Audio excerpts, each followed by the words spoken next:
The story of this film began about 20 years ago. We were transferring vascularized turkey tendons in our university research lab, and were struck by the intricacy of the vascular network. Thereafter, the Chinese School of Plastic Surgery discovered the notion of the retrograde flap, and we began to develop a technique for transferring vascularized retrograde tendon flexor transfers onto the cubital pedicle to get round the problem of reconstructing flexor tendons. Little by little, this new vision of anatomy began to throw light on the relationships between the tendons, the sliding sheaths, and the vessels, and to challenge the very foundations of the classical school of thought. During the revascularization following the release of agarate, we observed that not only the tendinous extremities bled with an apparently circular longitudinal and peripheral vascularization, in contradiction with the avascular theory that held sway at that time, but that there seemed to be a real continuity between the sheaths and the tendons, which was not interrupted despite the distension occurring during sliding. It was also clear from observing the behavior of the vessels of the common carpal sheath during flexion and extension that rather simplistic mechanistic explanations could no longer account for these phenomena, and that this apparent disorder and irregularity of shapes was in fact the basis of some other form of complexity that we still knew hardly anything about. In our attempts to find an explanation, we began detailed in vivo microscopic analysis of the distribution and mobility of the vessels using 25-fold video magnification. By looking at a vessel as a petrol pump, we were able to approach the problem more simply. There was this vertical structure looking like the main part of the pump, then the pipe, and finally the adjoining vessel, just like a car filling up at the gas station. The pipe seemed to move away as the car moved off and to fold up as it approached. Look at this sequence. A large vessel, vessel 3, is gradually moving behind vessel 2 and the pump during flexion, then goes past it while approaching vessel 1, which in fact is the car vessel, whose pump is slowly receding as the pipe extends to its maximum.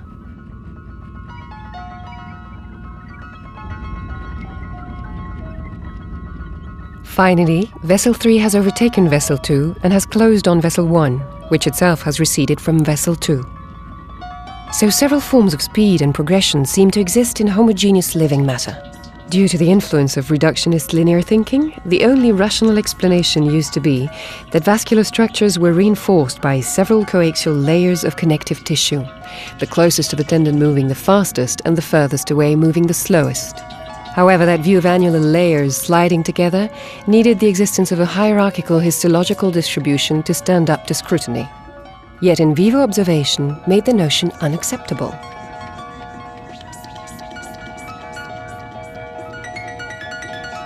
This meant that we needed a new way of thinking, something posing the problem in terms of global dynamics, continuous matter, a theory involving the concept of a tissue continuum in total contradiction with the traditional view of sliding structures.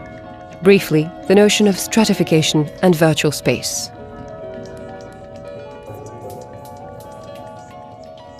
In vivo observation, or with electron microscopy after dehydration, showed that this collagen network in fact formed continuous matter composed of billions of tiny disorganized vacuoles apparently arranged in a fractal manner.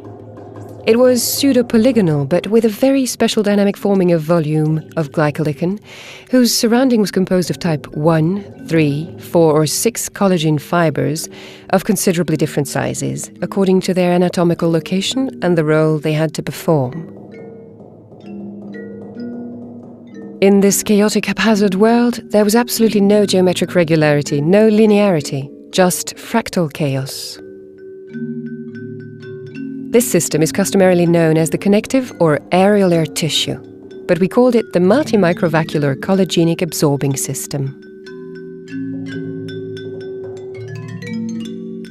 To our minds, it was a rubbery elastic system because its role is to avoid reaching a threshold of resistance at which the collagen might shear.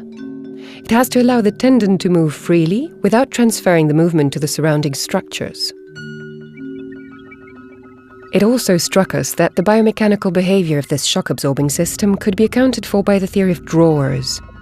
As the tendon moves, the first vacuole might undergo traction to a point where it triggers the adjoining vacuole into action. Then the third is triggered, and the fourth, to such an extent that the final vacuole remains almost inactive. Our second hypothesis was that the same process was involved, but that the pressure was distributed equally among the vacuoles. However, this meant we were still only in 2 dimensions and that our only explanation was based on linear processes. Yet we were sure of something: the tissue continuum, the existence of basic vacuolar-type structures, and the presence of a shock-absorbing system, allowing the organs to act independently. We had to move to 3 dimensions to really understand what was happening. And it was around that time that computer-synthesized images came online. They made it possible to visualize structures as a system in perpetual motion, with 2 rigid boundaries, a fixed external one and a fully mobile internal one. What we did was to introduce a cross-linking mesh-type architecture which included the microvacuoles on the armature. We then looked for the fractal distribution. The scientific approach and the graphic model pointed to the same apparent reality. There really was a sliding system with brilliant liquid lying between the vacuoles and an armature of collagen fibers. This confirmed what we had initially thought about the pulling and tugging going on between the vacuoles. Moreover, thanks to this discovery, we were able to confirm that not only the tendons were able to move independently from each other, entire organs could do likewise, so the system was common to the whole organism. It was then that we realized what we had discovered. This multi-microvacuolar collagenic absorbing system was to be found everywhere in the body.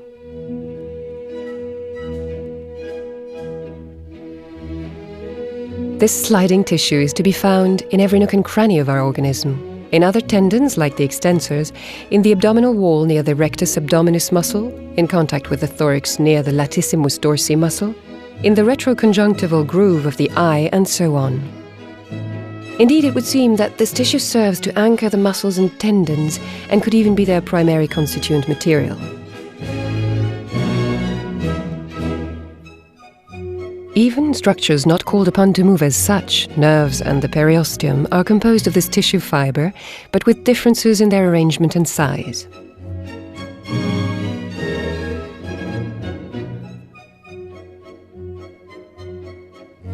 The mesoscopic framework of living matter required a more holistic view to be fully understood. So we began to look at the cutaneous and subcutaneous structures, which we thought we would find to be more stable in this mobile tissular environment.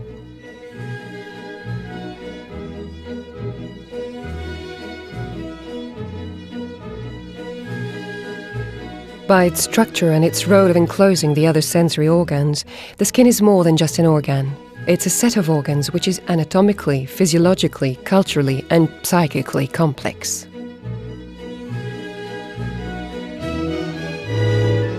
Of all the senses, touch is the most fundamental.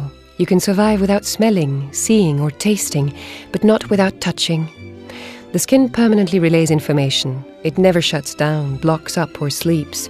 It has an odor, a texture, it perspires, secretes, eliminates. It exchanges signals with the outside world.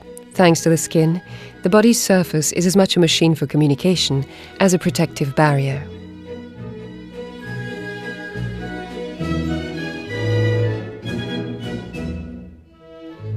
It can change color, texture, and shape, and retains the vestiges of aggression, such as sunburn, scars, and disease. At birth, it is taught, ready for life. Then, little by little, it ages, gets wrinkled, folded, and sags. Whether in newborn babies, adolescents, or adults, the skin is never totally flat and smooth. Through the hairs on its surface, you can see pseudogeometric structures separated by strength lines, allowing movement in all dimensions of space. These triangular pyramidal structures move in relation with each other. With any movement, they immediately align themselves with the traction. Their former position disappears, and a new shape is adopted.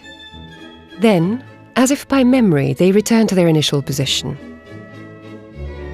With every single daily gesture, be it a caress or a fall, the skin undergoes this form of translation, traction, and stretching.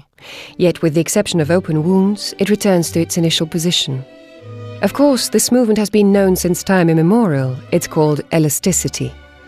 But the question is, how is this elasticity linked to the subcutaneous structures? With the aid of a video endoscope, we began to stroll around under the skin to try to understand this apparently simple word of sliding, mobility, and smooth, slippery surfaces. We wanted to find out how it could accomplish both fast, sometimes violent movements, and gentle, minute ones without the slightest jerkiness. Dissect with a surgical blade, and what do you see? Just a wealth of tissue connections, a histological continuum, without any clear separations between the skin, the dermis, the hypodermis, the vessels, the aponeurosis and the muscles. How is it then that this can all move so smoothly, and how can sliding come about?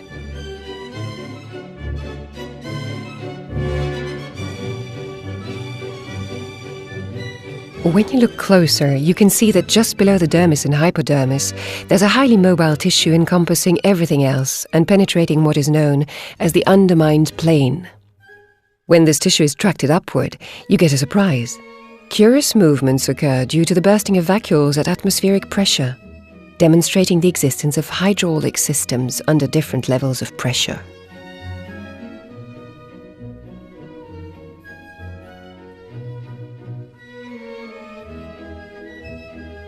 The show is total with pseudogeometrically shaped fibrillar structures encompassing the muscles, skin, and fat. Yet what are these shapes? What do they do, and why are they there? Is this what we have traditionally termed the connective tissue?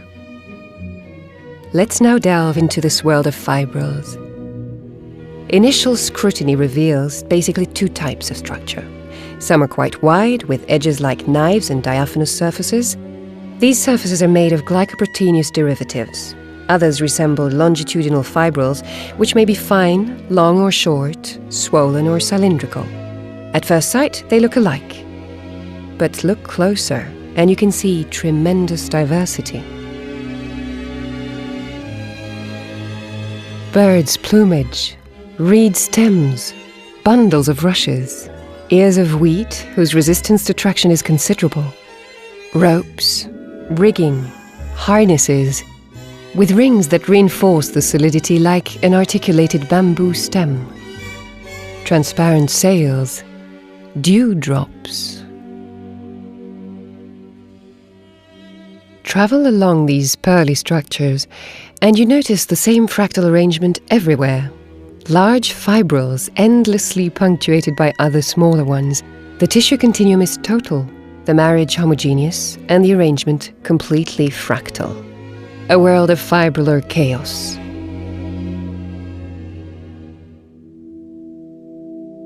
The human body would seem to be one and the same tissue that has differentiated over time, but whose basic organization is stereotyped. Yet this organizational framework supporting life must have its inherent rules of behavior.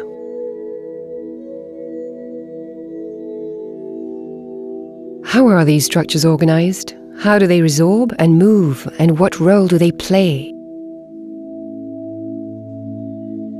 To use the jargon of physical mechanics, the arrangement can be termed a complex one, completely stable and in search of equilibrium. A system with tremendous capacity to resist and adapt to change. For physicists and doctors alike, there is no other such entity with so much cacophonous movement on the microscopic and macroscopic level. Movements involving the muscles, fluids, fibrils, and cells. Here we are at the very heart of complexity.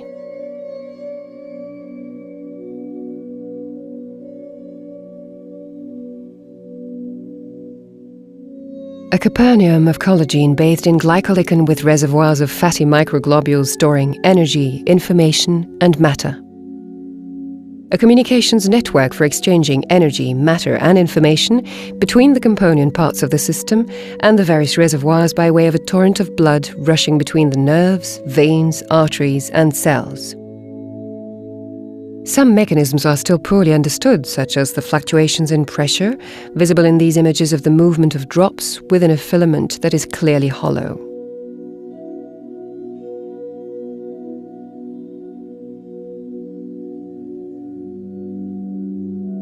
There's even more to the story.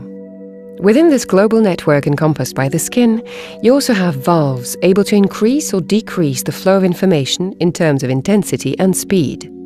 Storage times play a leading role here in amplifying or inhibiting other mechanisms, with a direct consequence on fat and lymph reserves.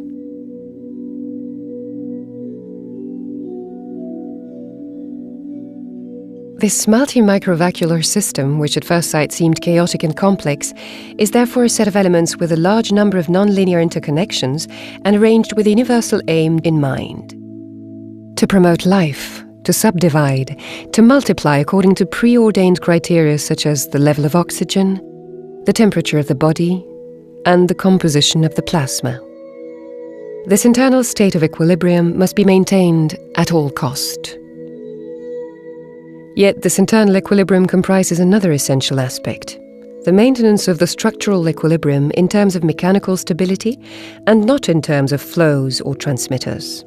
In order to transmit, the structure must be able to resist, to adapt to basic environmental requirements, and to maintain its architecture. Most sequences demonstrate the existence of pseudo-geometric shapes with a polygonal distribution. This visual impression is the most simply expressed in its basic element, the microvacuole. We've already seen this with regard to the peritendinous system. It is composed differently according to the dynamic role it is called upon to play. The greater the longitudinal travel, the finer and more repetitive the form of vacuolar organization. However, the basic composition of a polyhedric fibrillate network filled with jelly remains the same.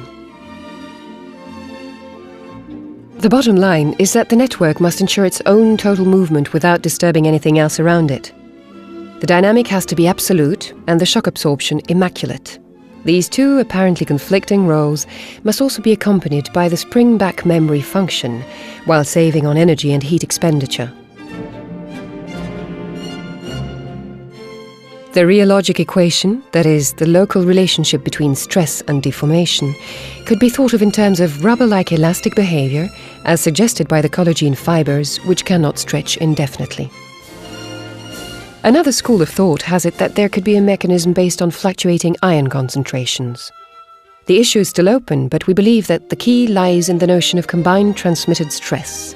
Each fibrous element might be connected to its neighbor by a form of pre-stress. When stress is applied, the adjoining element might undergo a slightly lesser stress until it attains the required deformation.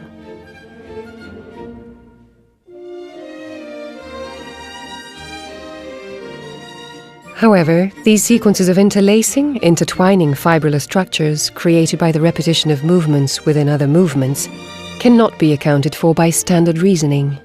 What's needed is physical rules calling upon non-linear mathematics.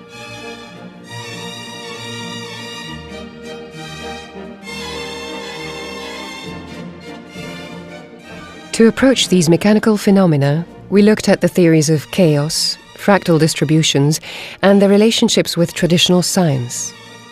There were many avenues to explore, and their purely theoretical aspects and metaphysical conclusions were to be treated with caution.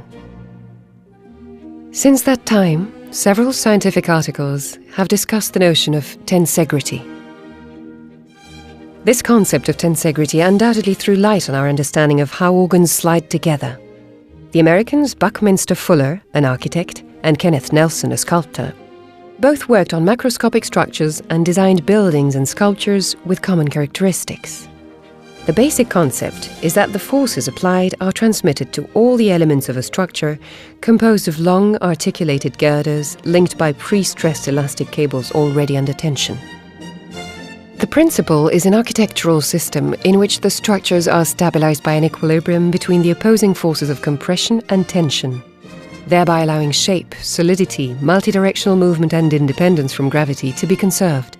Structures established by tensegrity are not stabilized by the resistance of each component part, like a column resisting gravity, but by a distribution and equilibrium between the mechanical stresses throughout the whole network. Such structures are therefore multidirectional, stable in all directions, and independent of gravity.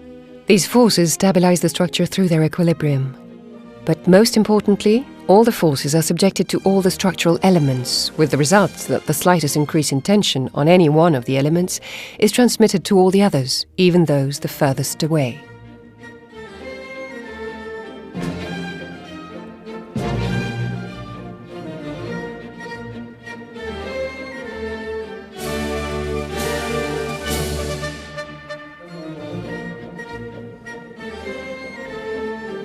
In real applications, the resulting shapes are often geometric, triangular, quadrangular, or somewhat icosahedral. It is essential to grasp that in order to fill space, living structures obey the forces that make them take on various shapes. It would seem that the icosahedron is the optimal shape for occupying space with the most minimal arrangement. In fact, nature frequently applies rules of self-assembly when creating natural triangular, polygonal, or spiral motifs. At the molecular level, as in the collagen molecule, recent research has demonstrated that long-chain amino acids fold into a helix, become stable thanks to the equilibrium between the attractive forces of hydrogen bonds and other forces allowing proteins to resist compression. This sets up sequences which behave like flexible joints. At the cellular level, Dr. Ingber discovered the intracellular armature, an internal mesh composed of fibrillar elements arranged haphazardly but ensuring the fundamental role of restoring the original shape once the pressure is released. The pseudo-polygonal tendency indeed raises fundamental questions, since it is present at all levels of living matter, be it animal or vegetal. Through the importance of physical forces such as osmotic and electromagnetic pressure, it would seem to be the preferential system of construction that nature has developed during evolution. We should pay homage to D'Arcy Thompson, a humanistic Scottish biologist of the 19th century. He thought that the adaptational teleology of Darwin needed to be added to by including physical and mechanical causality. Convinced that neither chance nor destiny could account for the stupefying diversity of biological shapes, the unquestionable unity of organisms and the limited number of living forms, he incorporated physical forces into a theory accounting for the multiplicity of natural shapes.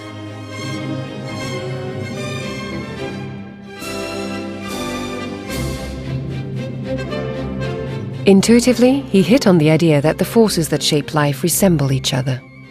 It was his wish that biology should not leave aside physical aspects, that it should incorporate physical mechanisms so as to account for both shape and growth, and that it should not focus entirely on teleology.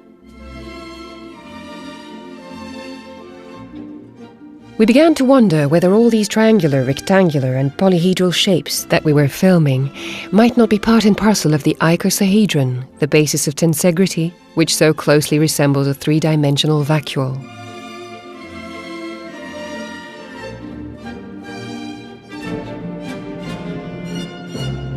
These highly efficient, flexible, pre-stressed fibrillar architectural shapes, associating great mechanical resistance and optimal sparing of matter, are no doubt helped by their capacity to take on various shapes that are more stable and adapted to sliding between each other. This presumably enhances their metabolism and thus prolongs life. Surgeons feel this notion of pre-stressing every time they incise skin, since the margins recede spontaneously. And at the end of an intervention, you can also feel it as you tug hard, so as to bring the margins together when making sutures. It's as if the phenomenon were so common that we simply take it for granted. We're but beginning to perceive the vast complexity of the mechanism, taking these sliding movements to be a simple adaptation of ropes and rigging according to an order predefined mathematically, even fractally, is rather insufficient an explanation. Other factors should be taken into account.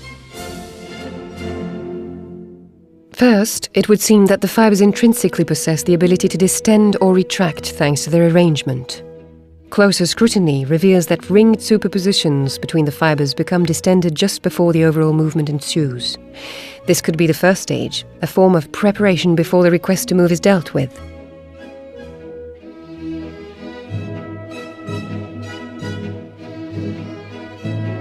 To respond to the direction of the stress, the biomechanics of the microvacuoles are assisted by the added capacity of the fibers to migrate around a nodal point, itself encompassing another fiber.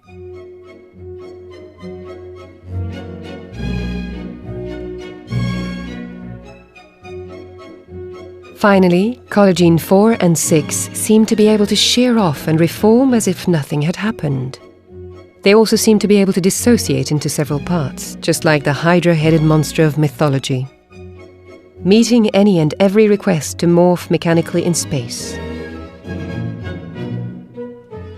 This ability of matter to organize itself spatially offers an infinite potential for movement.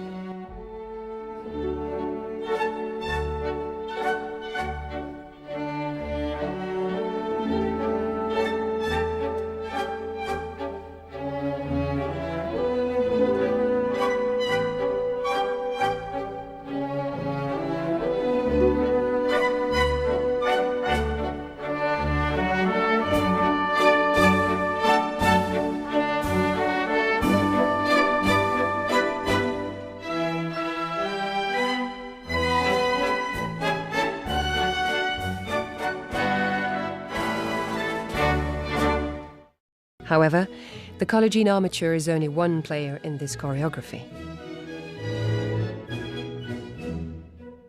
The permanent lubrication by glycoaminoglycans through these diaphanous veils, where the drops are reminiscent of morning dew, is omnipresent, as is the migration of liquid within the fibers, suggesting that hydraulic mechanisms must play a decisive role here. The appearance of bubbles and bursting whenever a structure meets the atmosphere or during traction signifies the existence of a pressure equilibrium. Moreover, one should not overlook the importance of these glycoaminoglycans, which are at different concentrations according to the location in the body. Whatever the final answer, the flexibility of these tissues relies on a mechanism of which one of the underlying modes of action could be tensegrity. Yet tensegrity cannot account for everything here. This complex sliding system, which maintains the structures and keeps them mobile, is therefore modified according to the circumstances and is subjected to the natural laws of change. This occurs either as a result of overloading, as in obesity, in which the vacuoles are dilated by adipocytes, or by wear, as in tenosynovitis, in which the fibers break or fray. But this can also occur in the skin withering that accompanies slimming or skin aging. This collapse of our collagen matrix takes place at a variable rate, but the process is inevitable as the forces of gravity progressively take their toll. Fibrillar tension, which keeps our tissues tonic, finally loses out to father time. Once again, entropy is the ultimate winner.